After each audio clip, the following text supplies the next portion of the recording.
Il a pris un petit cachou quand même. Bien sûr que ce soit les valeurs du rugby, ça.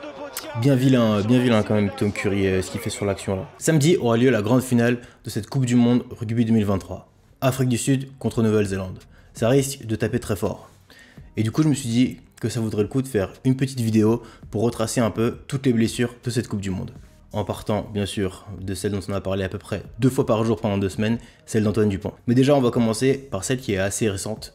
C'est celle de Joshua Tuisova, qui s'est blessé donc au genou suite à un gros plaquage du fameux Tom Curry. Alors on regarde tout de suite la première vidéo. Bon, il est bien sur ses appuis, donc ça c'est bien, mais il fait un plaquage qui est totalement non maîtrisé. Hein. Il vient pas terminer du tout avec ses bras, et il vient du coup faire un cut, comme on dirait au football américain, mais au rugby c'est interdit. Et il vient directement dans le genou. Donc ici, si on reprend un peu l'anatomie, on voit bien, on a déjà parlé, qu'il y a un ligament qui s'appelle le ligament latéral interne, qui va venir solidifier donc toute la loge médiale du genou. Je pense que c'est ce ligament-là qui a été touché par Tom Curry, enfin indirectement par son plaquage. Et donc 2 choses à regarder quand on a une entorse du ligament latéral interne. On l'a déjà vu dans les autres vidéos, c'est de regarder s'il y a une atteinte du ligament collatéral antérieur ou le ligament collatéral postérieur, parce que ça va changer la prise en charge. Évidemment, vous le savez tous, on va être plus facilement à une chirurgie lorsqu'il y a un ligament croisé antérieur ou postérieur qui est touché. En plus de ça, il y a plusieurs grades, je ne vais pas rentrer dans les détails, mais à une entorse comme ça du ligament latéral interne, il peut être partiellement déchiré ou il peut être complètement déchiré. S'il l'est complètement, c'est assez simple à comprendre, c'est que on va devoir faire une ligamentoplastie qui est un acte chirurgical.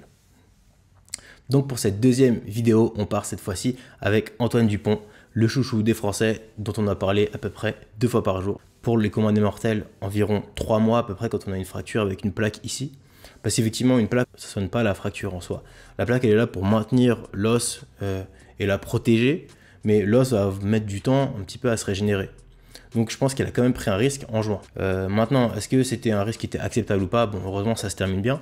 Mais ça aurait pu être plus grave que ce qui s'est passé là. Une autre chose aussi dont on n'a pas parlé, c'est que il est quand même passé très proche d'une autre type de fracture dont on va regarder la vidéo tout de suite. C'est celle de Mapimpi, donc le sud-africain, qui a pris à peu près le même genre d'action aussi. Alors je sais plus contre qui c'était, je crois que c'était contre le Japon ou les Samoa. Donc Mapimpi, lui, il a souffert d'une fracture dont on parle très souvent, c'est la fracture du plancher orbital.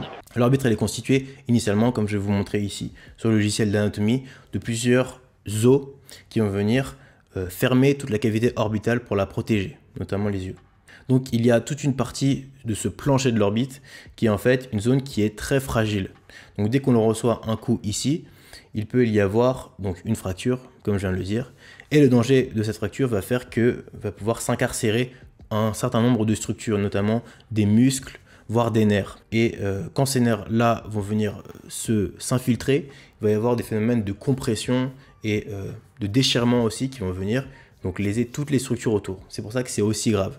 Et c'est très souvent opéré aussi pour pouvoir ensuite reprendre donc les sports de contact comme ça, notamment le rugby. Donc on souhaite un bon courage à Mapimpi et on passe à la vidéo suivante. Donc ça, c'est la première grosse blessure du mondial, malheureusement.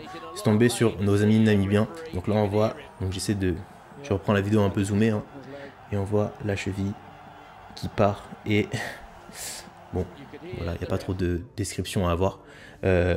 Globalement, il y a ce qu'on appelle une dislocation ici de la cheville par rapport au tibia. On voit bien que la rotation est complètement anormale. Et en plus de ça, il a subi une fracture, je pense, du tibia, voire de la fibula. Donc ça, c'est assez simple à comprendre d'un point de vue orthopédique. On va devoir remettre globalement toutes les structures, donc le tibia, la cheville et la fibula dans l'axe. Donc les orthopédistes en chirurgie ont plusieurs outils. On va pouvoir mettre par exemple un clou centromédulaire du tibia pour pouvoir le remettre dans l'axe.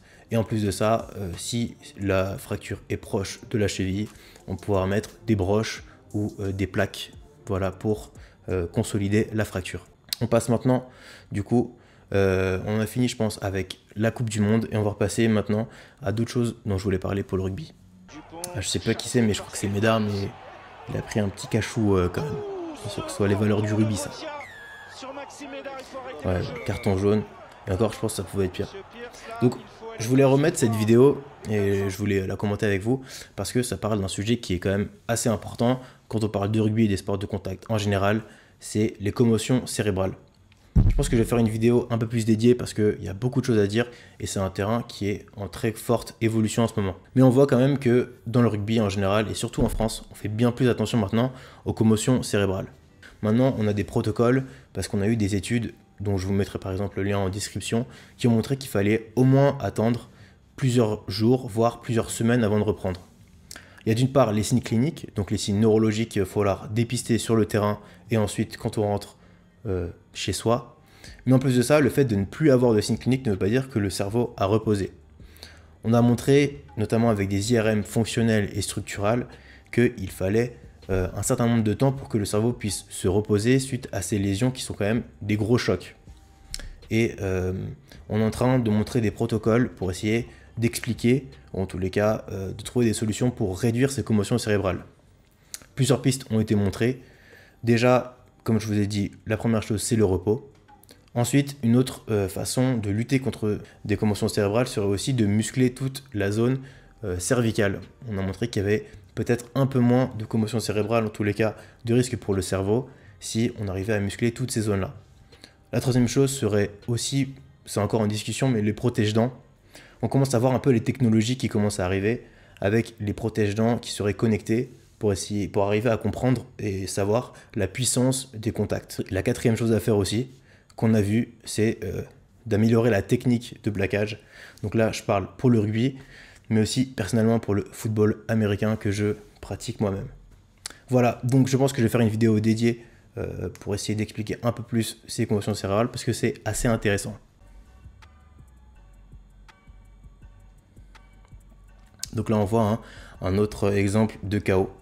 Cette fois-ci, c'est Mahanonou quand il jouait avec Toulon, avec du coup des réflexes du tronc cérébral. Là, il n'y a plus de lésion entre le cerveau et le tronc cérébral. C'est ce qu'on appelle de décérébration ou décortication.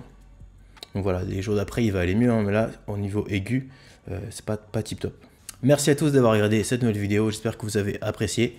J'ai essayé cette fois-ci de changer un peu de sport en faisant le rugby, parce que c'est la finale samedi prochain. Dites-moi dans les commentaires qui vous allez supporter, et dites-moi si vous avez d'autres idées de vidéos. En attendant, je vous dis une bonne journée, voire une bonne soirée, et à très bientôt.